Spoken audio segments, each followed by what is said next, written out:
How's it going, everyone? Welcome back. Hopefully everybody is enjoying their week before this next football Sunday. We're talking Bengals, we're talking Jets. An interesting point in the season nonetheless. We didn't really know where either one of these two teams would be with their new quarterbacks, or newish quarterbacks. It'd be the Bengals, I guess, here coming into week 8 this season. Bengals coming off of a massive, shocking win against the Baltimore Ravens, where they beat the Ravens 41-17. The Jets coming off a game where, well, did anybody expect anything less? I mean, it's what Bill Belichick does to the Jets. You can't look too much into those games if you're playing the scouting game against the Jets. Well, accept what you want to do to beat them, but you can't look too much into those numbers. It's just what it is. Bill Belichick eats alive rookie quarterbacks, young quarterbacks, and he eats alive the Jets. You know, and that combination just happened to put up like a 50 burger against them last week. Nonetheless, the Jets are in a tough spot right now. Once again, Zach Wilson looking to be out, 2 to 4 weeks or here and here. The Jets are a team that still are yet to really try to establish a run game. We hear a lot of talk about Michael Carter, being a guy that's going to continue to be better and better throughout the year, hopefully.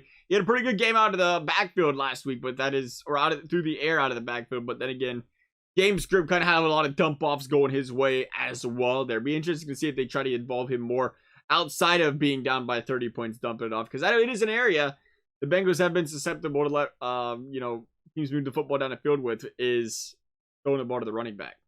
So we'll see if they go that direction. Overall, though, it is a Bengals team that's cracked the top 5 in sacks for the first time in who knows when.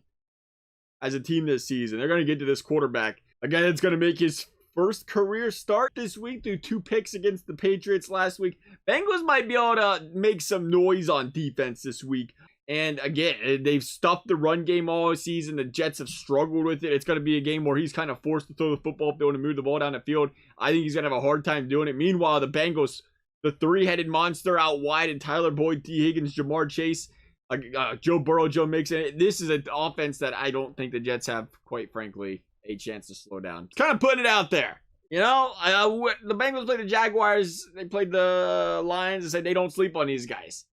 They got some potential to upset you and make some noise. I don't feel that way about the Jets. I'm sorry, Jets fans. I just don't. You might be able to agree. They need a major revamp of that organization, I think. And this has to be a game the Bengals just have to blow them out. Bengals need to blow out the Jets, and they need to go into the fourth quarter and let Brandon Allen play some football. I don't know if Joe Burrow will allow it, but he's going to have to. This is a game the Bengals need to go out there, get everybody involved. I think we've seen, last week Tyler Boyd was neglected a little bit there. Let's see Tyler Boyd. Let's see Higgins. Let's see Chase. Let's see all these guys eat. Let's get the tight end involved. Hey, let's get all the Tate squeaking in there if we can.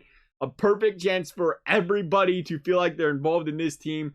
Not that it matters, because this team has been playing as a unit all season, a confident unit, and a bunch that is a very selfless bunch, if you will. I am looking to see this Bengals offensive line give Joe Burrow a clean pocket. It's a Jets team that middle of the pack when it comes to getting pressure on the quarterback this season, so it's not horrible. I think it's a perfect chance for these guys to fine-tune things, get things ready for this tough stretch that is to come for the Bengals. Got to be looking for that. Again, I know we're counting the win before it happens, but it's one of those games, if you're the Bengals, if you don't beat the Jets, you go from, wow, there's playoffs, to we'll be seeing you playoffs, because 5-3, you lose to the Jets, that stretch you got coming, and you still make playoffs, pretty good chance. But that's a tough stretch of games the Bengals have to play here. So I think this is a must-win game. This, to an extent to me, though, is an identity game for the Bengals, because this is a Jets team I think you should be able to do what you want with. You don't really have to game plan a specific way or another way to try to beat this Jets defense. I think this is a game where you go out there and you just give them what you want. This is how we want to play as an offensive unit this season. Come out here and stop us.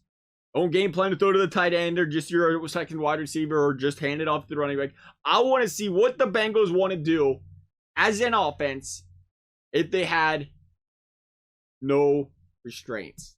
That's the kind of game I want to see this week out of the Bengals offense, an identity game.